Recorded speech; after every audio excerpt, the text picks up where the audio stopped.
vif du sujet avec Anis Moraï.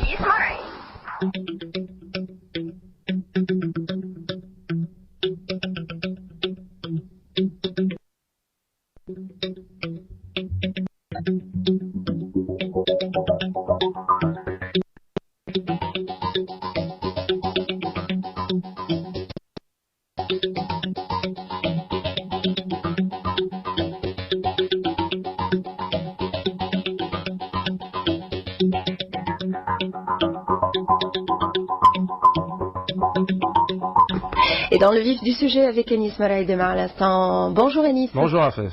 Ce matin, on a le plaisir de recevoir parmi nous Monsieur Narmen El-Fahri, élu à l'Assemblée nationale constituante de FR Tunis. Bonjour.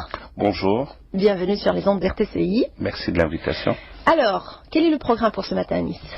On va discuter, comme d'habitude, avec Narmen El-Fahri et Batan Rampeux sur l'actualité politique tunisienne. Elle est très dense, elle est très grasse aussi, et on a l'impression de comprendre, parce que les Tunisiens, Narmen, donc, n'arrivent plus à comprendre qu'est-ce qui se trame. Qu'est-ce qui se passe? Surtout qu'actuellement, nous avons deux cadres. Le cadre du dialogue national et l'antichambre du dialogue national. Dans le cadre du dialogue national, là, on est en train de voir ce qu'on voudrait nous faire voir. Et puis dans l'antichambre, là, apparemment, ça va dans tous les sens. Est-ce qu'on va continuer à travailler dans le cadre de la feuille de route instigée par le quartet et parrainée par ce quartet, ou bien allons-nous dans d'autres phases, dans d'autres scénarios, à propos donc de certaines propositions qui ont éclaté un peu par-ci, un peu par-là. On va essayer aujourd'hui donc de décortiquer toute cette actualité et je parie, je suis même sûr donc que le franc-parler de Narmen El-Fahri qui ne mâche pas ses mots va nous dévoiler pas moins de petits secrets. Je peux vous parler du dialogue national et de la chambre du dialogue national. De l'antichambre. Mais de l'antichambre, je ne sais pas si je peux, puisque je n'y suis pas. Ah d'accord, mais sûrement vous avez donc des échos par rapport à ça. Je sais que vous êtes très bien introduit. À moins que vous souhaitez donc garder aussi le silence sur cette antichambre. Non, je vous dirai tout ce que je sais et pas nécessaire d'avoir un avocat. D'accord, ok. Mais juste avant, Anis, si vous permettez, on a un hommage à rendre. Tout à fait. Le monde a perdu un grand homme, un homme qui a défendu toute sa vie les droits de l'homme. Et hier, le monde a rendu un hommage à Nelson Mandela, comme on le lit sur tous les journaux, partout, on l'a vu même, on l'a suivi à la télé, donc du jamais vu. Et c'était très touchant, ce qu'on a vu hier. Et puis les discours de tous ceux qui étaient présents. Après le dernier Mohican, on va dire que c'est le dernier Zoulou qui s'en va.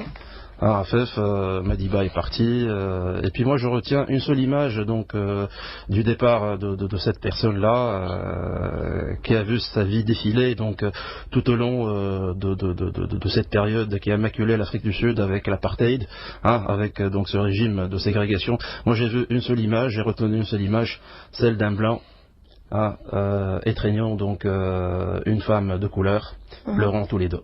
Ouais. J'imagine que c'est l'image la plus marquante de du départ de Madiba. Il a réussi donc à faire ce que beaucoup n'ont pas réussi donc à réaliser. Nous en Tunisie, on continue malgré qu'on n'a pas donc des considérations raciales ou des considérations donc sectaires. On continue à se chamailler, on continue comme si Madiba l'a fait. On remarque toute la différence qui existe entre la classe de Madiba et la classe de ceux qui nous gouvernent actuellement. C'était un grand homme, c'était un grand humain, il a uni un peuple, et je pense sa plus grande qualité, c'était l'humain qui a uni un peuple déchiré avec des guerres raciales. Il n'y en a pas beaucoup. Tous les siècles, il y en a quelques-uns. Il fut partie de ceux du XXe siècle.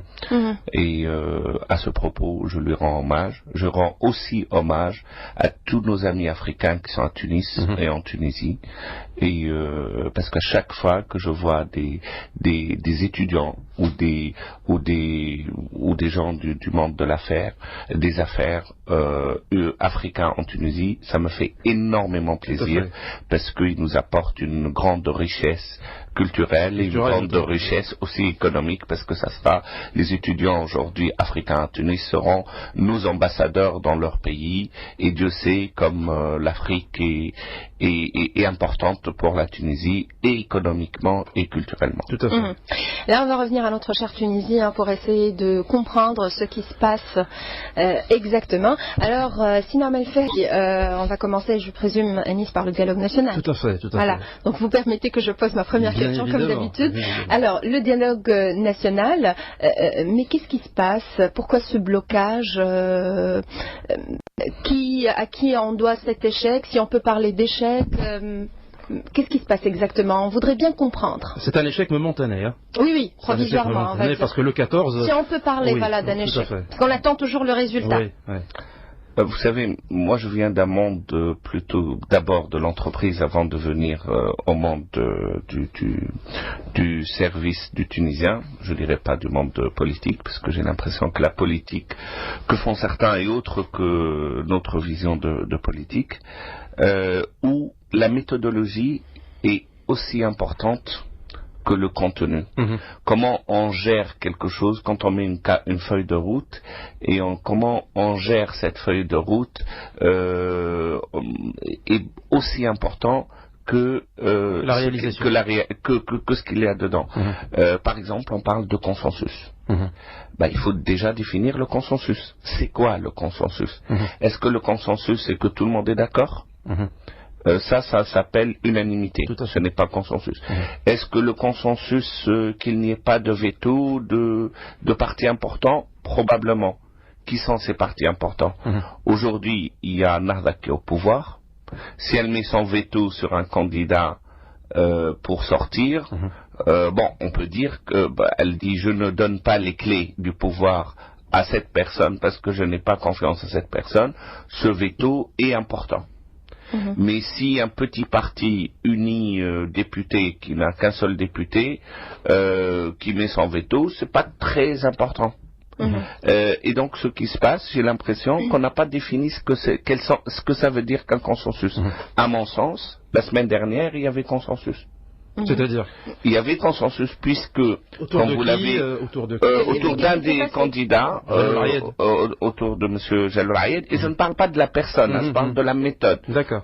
Nous, Jalloul Ayed était l'un des 3 candidats que nous avons proposés. On a proposé M. Zbidi, on a proposé C. Jalloul Ayed, on a proposé Sirad El-Meddeb. Tous ces 3 étaient proposés par affaire, et on pense chacun avec un angle particulier peut remplir la fonction dûment et pleinement dans l'intérêt de la Tunisie. La semaine dernière, comme vous l'avez vu, le Nahda n'avait pas de veto contre un candidat. Les petits partis, si je peux parler, petits partis n'avaient pas de veto, et Nidayet n'avait pas de veto non plus. Il y avait que Jabha Charbiya qui avait un veto. La semaine dernière. Et est-ce que si Jabha Charbiya n'est pas d'accord sur un candidat, est-ce que ce veto est valable? Regardons un peu plus dans le détail.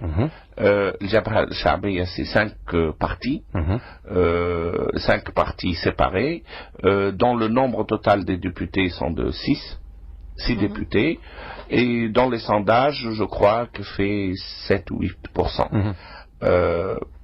Un peu plus. 10, elle fait dans 10, oui. 10%. Ok. Est-ce que s'il y a 90% d'accord, est-ce que c'est un consensus? À mon sens, la semaine dernière, il y avait consensus. Mais je ne comprends pas pourquoi la sortie du quartet qui dit qu'il n'y avait pas de consensus. Sincèrement, je ne comprends pas. Peut-être que le consensus veut dire autre chose.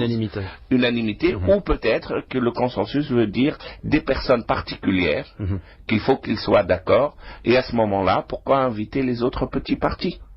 Il suffit de discuter avec ces partis particuliers, 4 ou 5 partis particuliers, et dire si ces partis sont d'accord, alors tout le monde n'a qu'à obéir. Et si c'est la règle, on n'a pas de problème, nous, pour cette règle.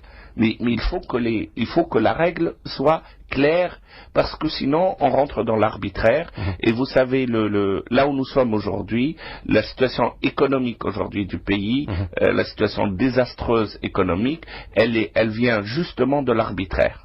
Le fait que la constituante prend autant de temps, l'Assemblée nationale constituante prend autant de temps pour la Constitution et pour sa fonction, pour remplir sa fonction, ça vient justement du manque de rétro-planning, de travail organisé, de manque de méthode. Et je pense qu'il est important. Je sais qu'on est en politique et dans la politique, il y a des raisons que la raison ignore. Tout à fait. Mais franchement, si on ne met pas un peu plus de méthode dans tout ce qu'on fait, on ne va pas aller très loin, ni dans le dialogue national, ni dans notre vie de tous les jours. Donc j'insiste sur la méthode, et c'est pas parce qu'on vient du monde de l'économie et de l'entreprise, mais c'est parce qu'on vient du monde où quand on dit on fait quelque chose, on le fait et on dit comment on va le faire. Tout à fait. Pour Jabal Charbé, je pense, Norman El-Fehri, c'était donc pour deux raisons qui ont été avancées par Hamal Hamem. C'était essentiellement parce que Jaloul Rayed vient du monde des affaires et c'est un personnage, je dirais, c'est une personnalité politique qui risque de mettre en œuvre une politique néolibérale en Tunisie, chose qui est complètement donc, je dirais, en désaccord avec la conception du Front populaire qui lui donc est principalement donc une formation de gauche et d'extrême gauche. Il est constitué par des formations de gauche et d'extrême gauche. Et puis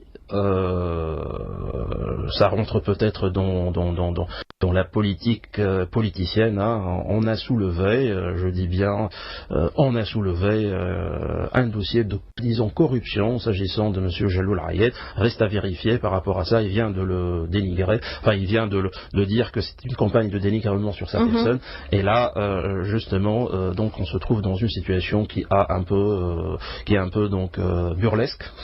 On va dire ça. Elle est un peu burlesque dans la mesure où, comme vient de le dire Norman El-Fehri, nous sommes dans l'arbitraire.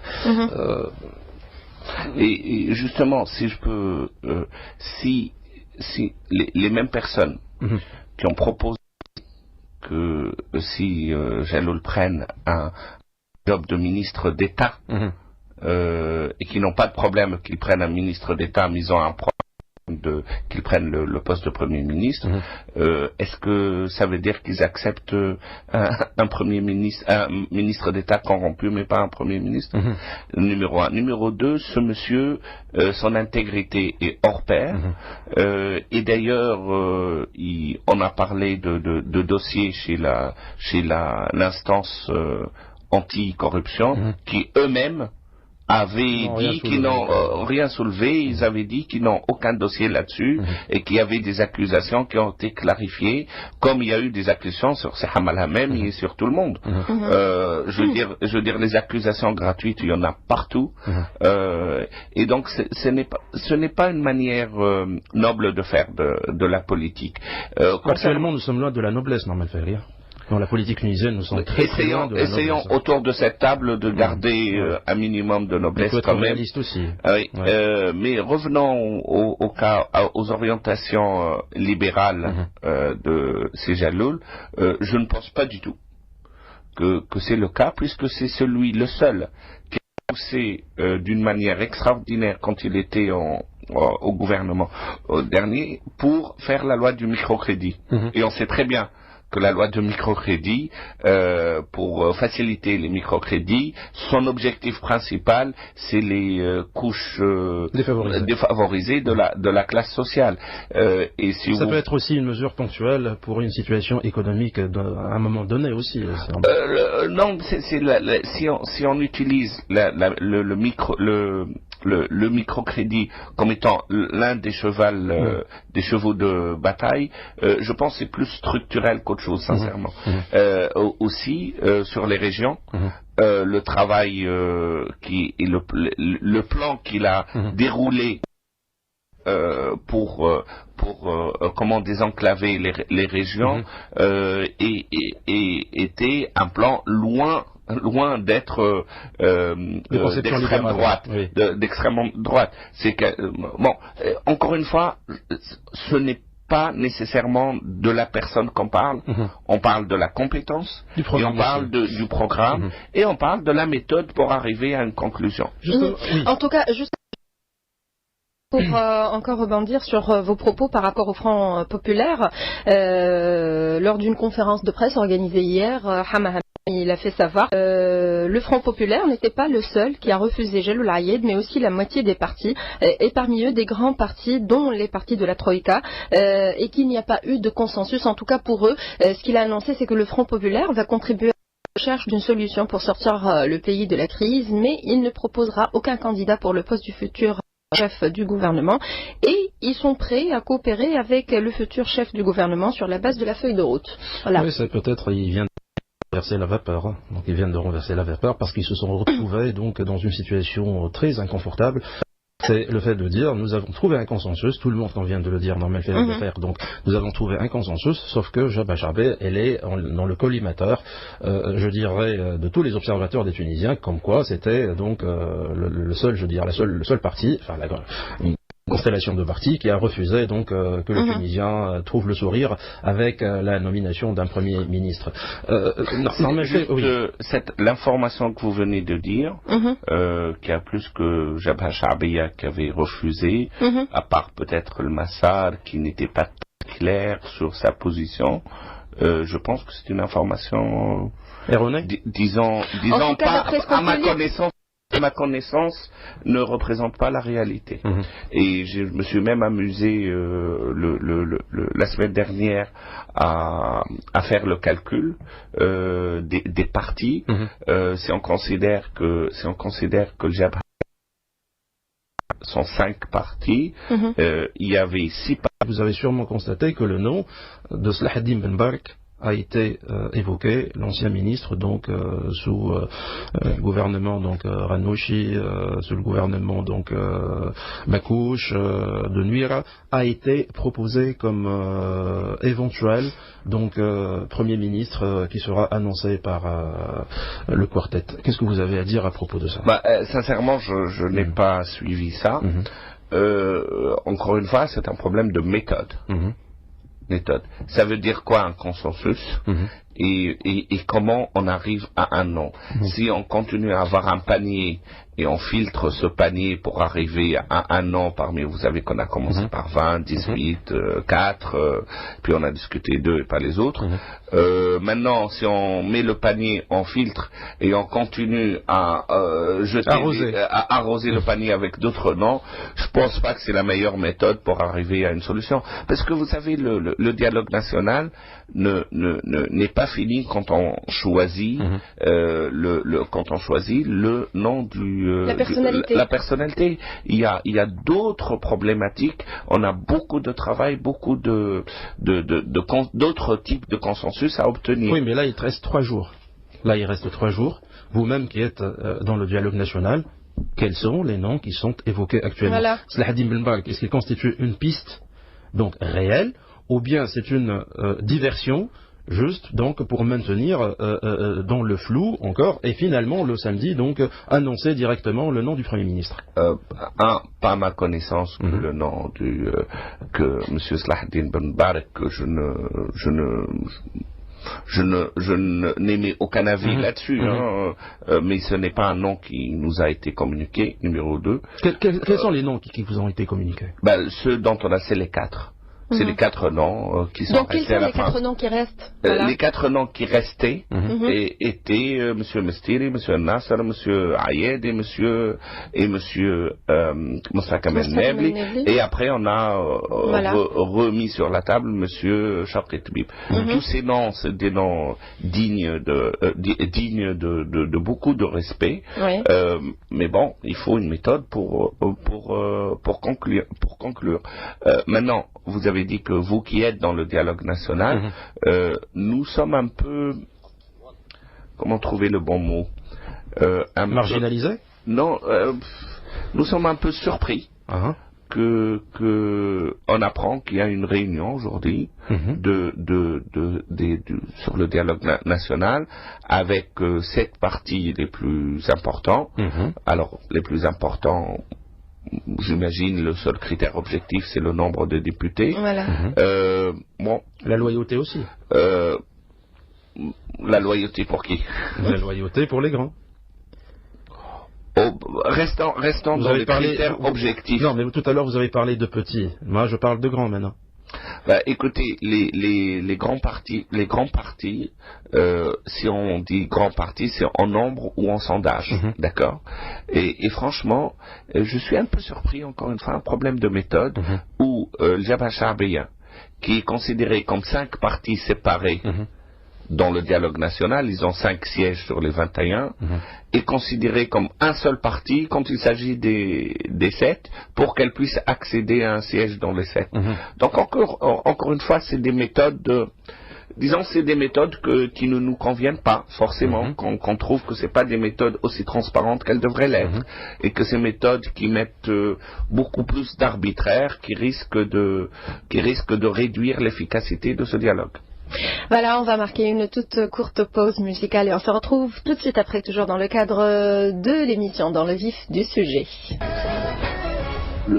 Et dans le vif du sujet reprend toujours sur les ondes d'RTCI avec notre invité, M. Naman Fahri Enis. On a parlé du dialogue national, du blocage. Et donc, on attend toujours la date, on attend le résultat prévu pour le samedi 14 décembre. Rafef, c'est vrai ce que vous venez de dire, et dans les coulisses, dans l'antichambre, c'est digne d'Harry Potter, quelque part, cette saga du dialogue national. Donc, dans l'antichambre du dialogue national, certains partis sont en train de discuter ensemble pour se partager donc le pouvoir. On a évoqué le cas du rapprochement entre Nidé Tounes et Nahda. Beaucoup d'autres partis, et notamment l'Alliance démocratique, a fustigé cela dans une conférence de presse qui a été tenue donc, dans leur siège, le siège du parti, le jeudi 6 décembre, pour signifier qu'on ne peut pas aller dans un dialogue national, alors que ce qui se dit dans ce cadre de dialogue, on fait tout à fait le contraire, donc lorsqu'on se voit hors ce contexte-là. Et bien évidemment, des partis comme FR Tounes, qui ne sont pas forcément donc je dirais en odeur de sainteté avec tous les autres partis, se retrouvent, comme vient de le dire M. Naman Fahri, donc dans une situation de entre guillemets marginalisation, quoique le terme peut-être ne définit pas exactement donc ce qu'ils sont, mais réellement un peu loin, donc il vient de le dire, ils n'ont pas été conviés donc à une réunion qui devrait se tenir aujourd'hui. Pour être très clair, nous sommes loin d'être marginalisés. On sait que notre opinion compte parce que nous sommes des gens responsables et on appelle un chat un chat. Nous ne faisons pas de la politique politicienne, nous cherchons à faire avancer ce pays sur des bases solides, d'où le fait que j'ai insisté sur la méthodologie pour arriver à résoudre le problème actuel.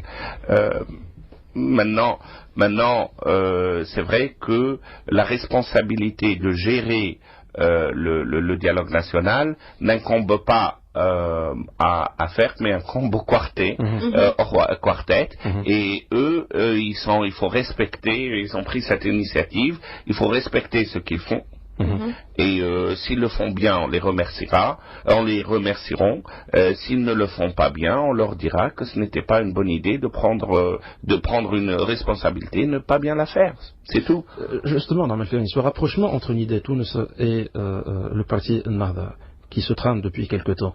Est-ce que vous avez des réserves sur ce genre d'alliance? Est-ce que c'est une alliance pour mettre tout le monde d'accord, donc par rapport à une situation de fait, deux mastodontes de la politique tunisienne qui se mettent ensemble, et les autres partis RFF n'ont qu'à suivre. Donc, c'est ça. Qu'est-ce que vous avez à dire à tout ça? On a cette impression parfois. C'est pas une impression, c'est une confirmation.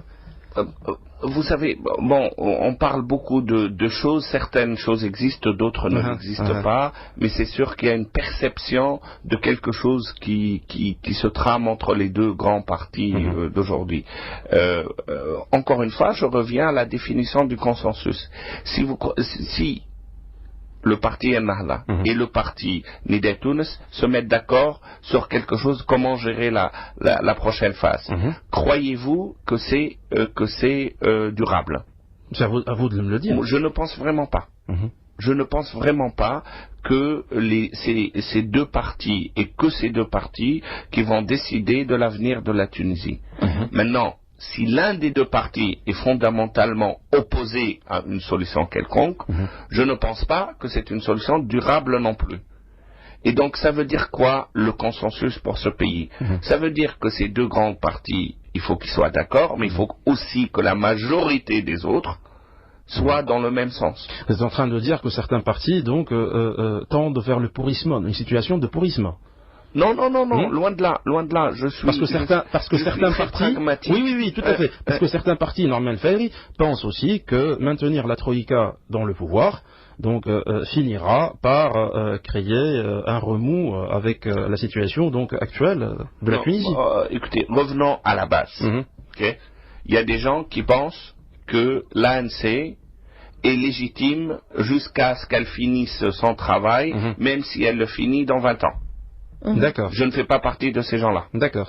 Il y a des gens qui pensent que l'ANC est illégitime parce qu'elle n'a pas fini son travail dans les délais impartis et parce qu'elle a fait autre chose que son travail. Elle n'est plus légitime. Je fais partie de ces gens-là. D'accord. Mais on a eu une situation de polarisation, de bipolarisation pendant l'été. On a trouvé un chemin du milieu qui s'appelle la feuille de route, sur laquelle nous avons tous signé, Affaire Tounes a signé, et donc ça devient notre Coran. Ça devient notre ligne de conduite à tous. Et donc on ne peut pas revenir à nos positions d'avant la feuille de route pour pourrir la situation. Nous avons tous signé cette feuille de route, c'est un devoir national de la faire réussir. Vous savez que les signatures donc n'engagent que ceux qui y croient, donc finalement. En tout cas, justement, en ce qui concerne Affaire Tounes, et c'est une mentalité, je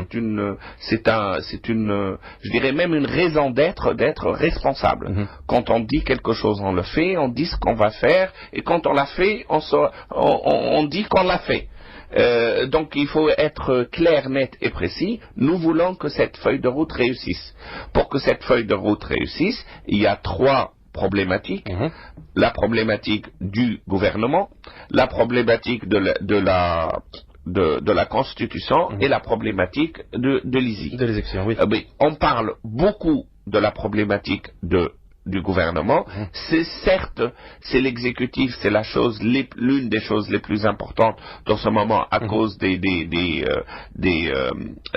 nombre de gens incompétents et partisans qu'on est en train de mettre dans l'appareil de l'État, etc. Maintenant, il faudrait trouver un nouveau chef de gouvernement qui n'appartient à aucun parti et qu'un gouvernement indépendant et toute solution autre qu'un gouvernement indépendant est une solution qui ne met pas la Tunisie dans les priorités, elle peut mettre les partis avant. Et donc toute cette histoire d'union nationale, etc., de gouvernement d'union nationale, c'est une solution qui me semble va nous prendre plusieurs mois à débattre. Vous avez vu combien de temps on a mis pour trouver une personne pour gérer le gouvernement. Le pays économiquement n'attend plus. On est à quelques jours de la fin de l'année. On a 300 millions de dinars qu'on n'a pas fini.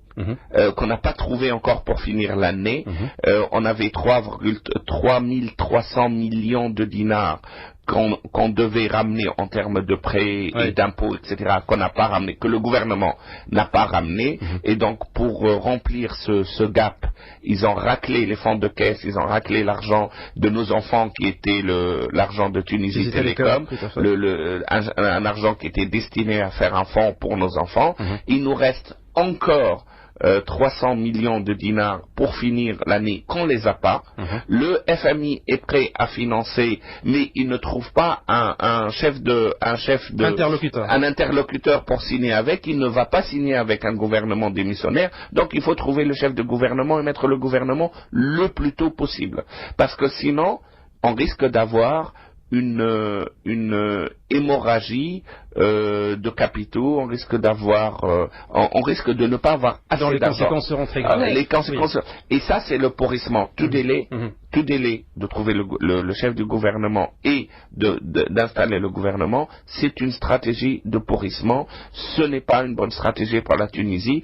Elle pourrait être une stratégie électorale qui est pour les partis anti-Nahda, pourrait peut-être être intéressante pour les partis qui sont les adversaires de Nahda, mais je pense qu'aujourd'hui, on s'en fout de Nahda, tous les autres partis, excusez-moi le terme, ce qui nous incombe, c'est de survivre et de pouvoir sauver ce pays de la chute économique. Parce que si ça va couler, on va couler tous ensemble. Absolument. Ouais. Oui.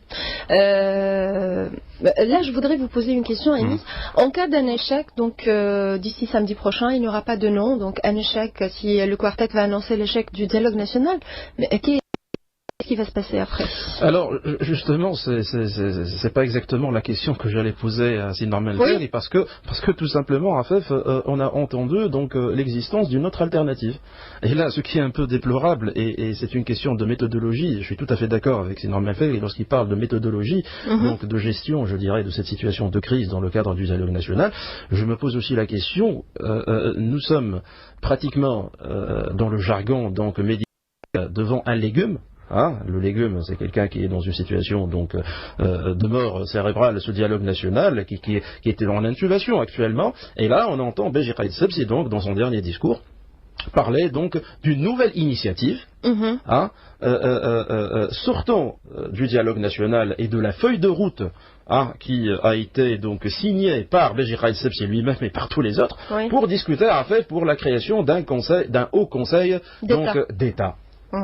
De quel Haut Conseil d'État? C'est une initiative qui a été proposée à la base, je dirais, dans d'autres formes, par l'ancien Premier ministre Rachid Sfar, et qui a été donc repris par Beji Caïd Sebsi selon donc ses considérations propres à lui. Et là, je me pose la question, Afef, est-ce déjà une préparation pour un éventuel échec? Exactement, est-ce déjà la préparation pour un éventuel échec? Ou sommes-nous dans une situation donc on est en train de faire donc du surplace, on est en train de faire et quel sera le rôle de ce Haut Conseil d'État? D'abord, il sera qui pouvons-nous trouver ou les personnalités qui feront partie de ce Afertounos aussi, je pense que vous avez proposé une énième alternative aussi par rapport à... C'est vrai, regardez, c'est vrai que j'ai parlé il y a le 16 septembre dernier, il y a 3 ou 4 mois, c'était plus une initiative personnelle qu'une initiative débattue dans le parti, d'une éventualité d'un présidium. Un présidium. D'un présidium. Mais je pense que ça veut dire un présidium d'abord. Ça veut dire, au lieu d'élire aujourd'hui, vous savez, on est géré par 3 présidents, c'est le présidium effectif aujourd'hui, c'est le président de la République, le président de l'Assemblée et le président du gouvernement. L'article 7 de l'organisation provisoire des pouvoirs publics dit s'il y a un problème, si on n'arrive plus à avancer pour une force majeure, on délègue le pouvoir législatif à ce présidium de 3 personnes. L'été dernier, quand la situation était extrêmement pourrie et extrêmement polarisée, on a parlé d'un présidium, au lieu qu'il y ait ces 3-là, il peut y avoir 6 ou 7 autres personnes, mais élus de l'Assemblée, et l'Assemblée leur donne leur pouvoir. Avec la configuration existante à l'Assemblée nationale constituante, ce sera la même chose finalement. Non, mais c'est le consensus. Si on arrive à un consensus, on pourrait se mettre d'accord sur autre chose. Mais c'était valable il y a 3 mois. Oui. Ce n'est plus nécessairement valable aujourd'hui. D'accord. Parce que c'est très important. La feuille de route ne résout pas tout. Une fois qu'on a établi un gouvernement, il faut qu'on donne à ce gouvernement la manière de travailler le plus efficacement possible. Donc, il va falloir soit changer la loi provisoire de l'organisation des pouvoirs publics, ou bien... On devrait passer par l'ANC à ce moment-là, oui. Ou bien, de toute façon, il va falloir passer par l'ANC dans tous les cas. Oui, mais on passe à l'ANC lorsqu'on a un consensus. En dehors de l'ANC, c'est mieux que de passer à l'ANC lorsque les tiraillements politiques sont là. Absolument, absolument. D'où le dialogue national, il faut arriver à un consensus, et on rentre, et on dit, voilà comment on sort à ce livre. Écoutez, nous, comme vous avez vu, on a réagi d'une manière un peu amusante sur cette histoire, parce qu'on a sorti une vidéo. Notre position était sous la forme d'une vidéo qui était les propos du chef de l'État en juillet dernier, qui disait qu'il avait sous la main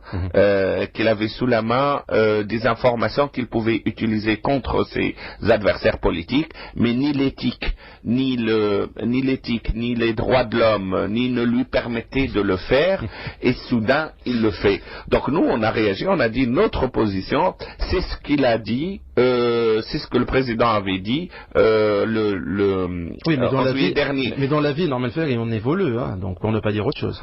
Vous savez, ce n'est pas la première fois qu'on a vu le président se contredire. Rappelez-vous l'été dernier où il avait sorti l'histoire de Barded El Mahmoudi et il a troqué ça contre l'expulsion, monnayé ça contre l'expulsion de Moustapha Kamel Nebli, une compétence nationale de la Banque centrale. Donc le président entre ce qu'il dit et ce qu'il fait, c'est le blanc et le noir. Il dit du blanc et il fait du noir. Et ce livre noir, c'est exactement ça. On a réagi aussi, nous sommes des gens qui apportent des solutions, nous avons réagi aussi autrement. Comme vous le savez, chez Affaires Tunis, Mme Samira Mer'i, elle est la vice-présidente chargée de la législation à l'ANC. Donc c'est vous qui avez proposé la loi sur la justice transitionnelle. On a poussé, ce n'est pas que nous. Oui. Je pense qu'il y a beaucoup d'autres partis, mais nous étions instrumentales dans cette activité où on a poussé que la loi de la justice traditionnelle passe le plus rapidement possible. Justement, ce livre-là n'épuise pas cette loi de cet honneur, parce qu'on a vu, vous êtes d'accord avec moi, que les Tunisiens ont besoin de connaître réellement la réalité de ce qui s'est passé en Tunisie, mais pas avec cette méthode-là. Et là, justement, je pense que ça a épuisé donc la loi sur la justice transitionnelle de son contenu, ce livre noir. Elle a brouillé, elle a troublé l'eau. Mais vous savez, ce livre noir a fait des héros, des gens qui ne sont pas forcément des héros. Et donc, à l'instar de Slim Chibou, par exemple.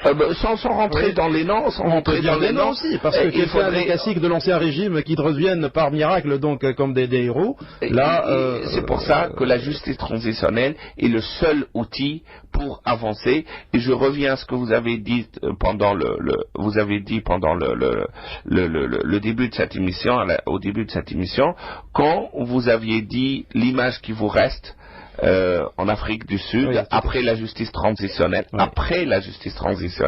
il y avait un blanc, une noire une femme de couleur. Une femme de couleur, ce n'est pas péjoratif si je dis une femme de couleur noire, et qui était en train de s'enlacer et en train de pleurer ensemble. Par compassion. Par compassion. Et je pense qu'il faut arriver à cette compassion. Pour arriver à cette compassion, il y a un processus à suivre. Ceux qui avaient commis des erreurs, il faut qu'ils s'excusent. Ceux qui ont commis des crimes, il faut qu'ils soient punis.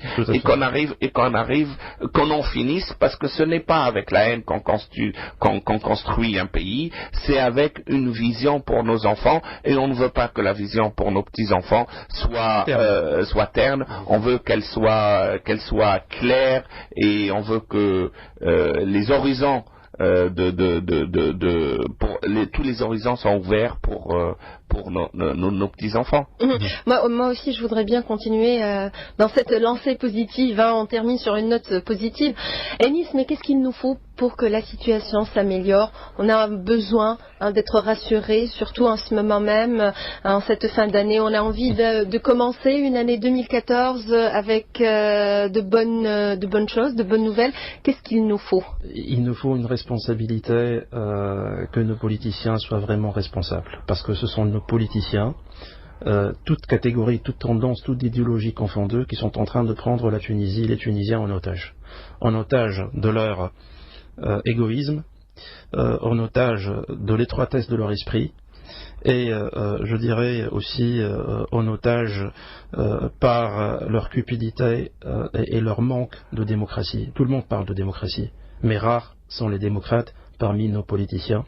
Je souhaite vraiment que ces gens-là mettent de côté leur chamaillerie, leurs disputes et leur rancœur, je dirais décennale, parce que j'ose croire que les rancœurs qui existaient à l'université dans les années 80, nous sommes en train de les voir actuellement sur la scène. De les subir également. De les subir. Ce sont les Tunisiens, hommes, femmes et enfants, comme vient de le dire Norman Ferry, qui sont en train de payer donc la facture.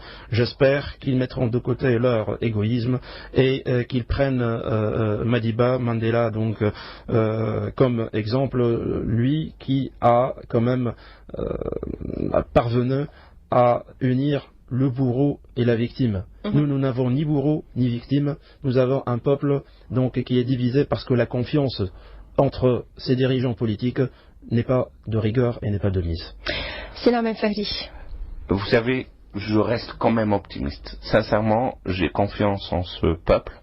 Et j'ai confiance que même les politiciens d'ancienne génération qui n'ont pas forcément fini leur bagarre des années 80, etc., sont assez, je le pense sincèrement, assez intelligents qu'ils ne vont pas nous emmener là où on ne devrait pas, et qu'ils vont finir par sentir que le peuple en a vraiment marre et qu'il faut arrêter tout ça. Il faut être constructif, il faut penser au peuple, il faut penser à la facture pour la Tunisie.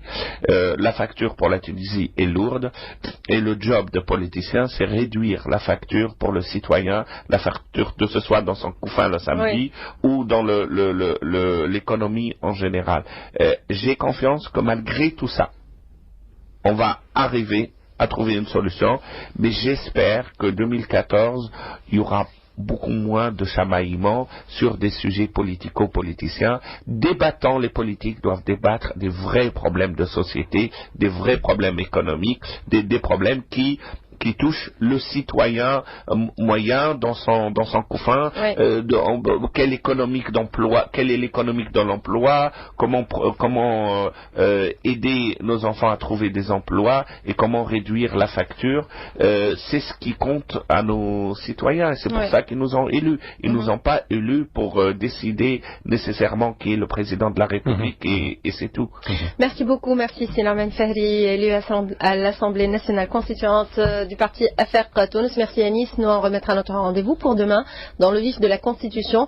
Et demain, nous allons parler de l'organisation juridictionnelle tunisienne dans le projet de la Constitution. Merci également à Qaïs Al-Bouzriba pour sa collaboration technique. Mohamed Ali vous présente le flash de l'actualité de 9h. Quant à moi, on prendra également notre café ensemble à partir de 6h dans Réveil Malin. Bonne journée, au revoir. J'ai apprécié votre rire ce matin à 6h15 du matin. Merci. Nous rappelons à nos auditeurs que les propos tenus sur nos ondes expriment les opinions des personnes qui les prononcent et n'engagent en rien RTCI. Dans le vif du sujet, avec Anis Moraï.